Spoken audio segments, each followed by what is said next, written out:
Hey guys, in this video, I will show you how to fix LinkedIn login errors on Android. Alright, let's begin.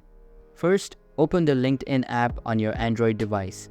If you're unable to log in, go back to your home screen and long press the LinkedIn app icon. A menu will appear. From there, tap on the app info option to open the app settings page. Once in the app settings, scroll down to the bottom and select the clear data option. You will be given the choice to either clear the cache or clear all data. Clearing the cache may resolve minor issues, but clearing all data may be necessary if the issue persists.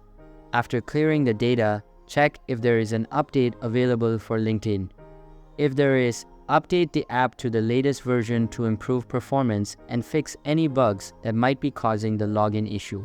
If the problem continues, try logging in using alternate methods. Instead of manually entering your credentials, use the Continue with Google, Facebook, or Send one-time link options. If you've forgotten your password, tap on Forgot Password to reset it. So that's basically how you can fix LinkedIn login errors on Android. And that's it for this video. If you found this helpful, consider subscribing and giving this a big thumbs up. Thanks.